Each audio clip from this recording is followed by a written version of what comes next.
बड़ा दुख की बात है कि आज भारतीय जनता पार्टी ने हिमाचल प्रदेश के जो आरडीजी से संबंधित एक अधिकार संविधान की आर्टिकल 275/A के द्वारा दिया गया था, उसमें अपना समर्थन नहीं दिया। ये प्रदेश के लिए आज बड़ा दुखदाई दिन है और ये प्रत्येक वर्ष 10,000 करोड़ रुपया उन किसानों का, उन मजदूरों का, उन युवाओं का के पर कट लगाने की दिशा में भारतीय जनता पार्टी ने साथ दिया। मैं एक बात कहना चाहता हूँ, ये कैसा लोकतंत्र में विरोध है कि प्रदेश के हित के लिए भारतीय जनता पार्टी खड़ा भी नहीं होती। प्रदेश के हित के लिए प्रधानमंत्री मोदी जी से मिलने से भी घबराती है। बार बार मेरे अनुरोध करने के बाद आज भी कि आपके नेतृत्व में पूरा मंत्रिमंडल, मैं वो मुख्यमंत्री महोदय, सभी मंत्रिमंडल के सदस्यों ने फैसला किया कि हमें हिमाचल हित में अपना कोई प्रोटोकॉल नहीं रखना है, हमें हिमाचल प्रदेश के हित के लिए आगे जाना है। तो हम जयराम ठाकुर जी के और उनके विधायकों के साथ प्रधानमंत्री जी के पास मिलने के लिए हम सब जाना चाहते हैं। सरकार अपना अहम छोड़कर, अपना प्रोटोकॉल छोड़कर हम इनसे अनुरोध करते रहे, लेकिन हमने सोचा कि चलो ये इस बात के अलावा जब वोटिंग होगी उसमें हमारे साथ खड़े होंगे। और आज जो 102 के तहत हिमाचल प्रदेश में जो आरडीजी बंद की गई है, जिसको 16वें वित्त आयोग द्वारा बंद करने का कोई अनुमोदन नहीं हुआ, उन्होंने कहा नोटेड है।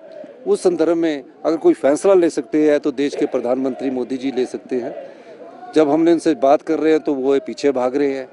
अगर आज ये हिमाचल के हित के लिए खड़े नहीं होंगे, ये सवाल सरकार का नहीं है, ये सवाल हिमाचल की जनता का होगा।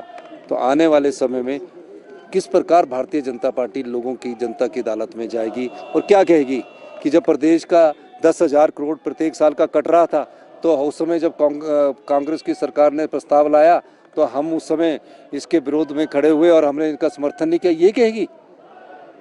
अब ये चीज़ों को भारतीय जनता पार्टी, मुझे नहीं लगता कि किस दिशा में जा रही है। लेकिन एक बात जरूर है कि आज पूरे प्रदेश ने, पूरे विधानसभा में पत्रकार बंधुओं ने भी ये चीज़ को देखा कि इस प्रकार का बर्ताव, जिस प्रकार का बर्ताव उन्होंने किया है कि हम इसके समर्थन में नहीं खड़े होंगे, बड़े दुख की बात है। सर, आपके अध्यक्ष से मिलने की डेट और उसका, अच्छा देखिए, जयराम ठाकुर जी ने दो मुही बात की। 16वें वित्त आयोग और 15वें वित्त आयोग में जयराम ठाकुर जी ने कहा कि आरडीजी मिलनी चाहिए और आपने प्रस्ताव किया कि राज्य के आय और व्यय के बीच के अंतर को जो पाटने के लिए केंद्र संविधान के द्वारा जो अधिकार दिया जाता है, उसमें इन्होंने अपने रिटर्न में लिखा है, अखबारों में लिखा है कि आरडीजी प्रदेश सरकार का हक है, उसको मिलना चाहिए। और जब यहाँ भाषण दे रहे थे तो हक और अधिकार की जब बात बोल रहे थे, ये क्यों मिलनी चाहिए, तो बंद होनी चाहिए। लिखी हुई स्टेटमेंट को माने या झूठ बोल रहे हैं। तो जयराम जी को, पूर्व मुख्यमंत्री ने, झूठ नहीं बोलना चाहिए। जब आपने 16वें वित्त आयोग के पास ये कहा दिया था कि प्रदेश को आरडीजी मिलनी चाहिए, तो आज उस प्रस्ताव के समर्थन में आप क्यों नहीं खड़े हुए, इस बात का आप जवाब दीजिए। देखिए, पिछले 3 दिनों से विधानसभा जब से ये सत्र चला है,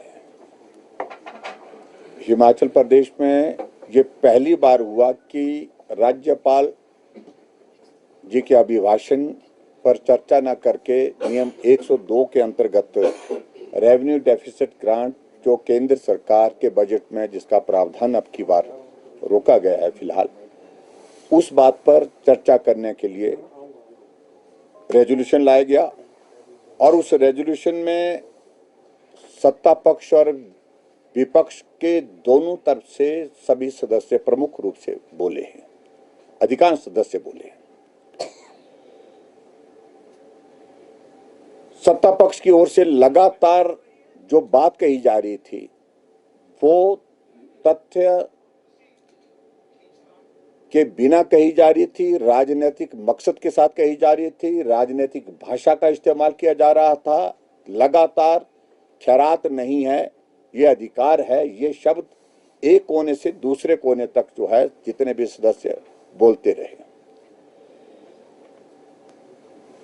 चर्चा में हमने जब भाग लिया तो उस वक्त एक बार नहीं अनेकों बार मुख्यमंत्री जी ने इंटरवीन किया। 5 बार, 5 टाइम्स चीफ मिनिस्टर ने इंटरवीन किया, उनकी बात को सुना गया, मौका दिया गया।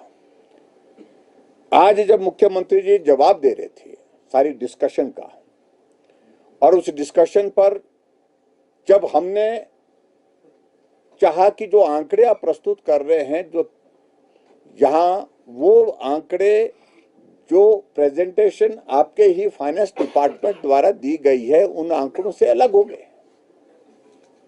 हर रोज आंकड़े इनके बदल जाते थे।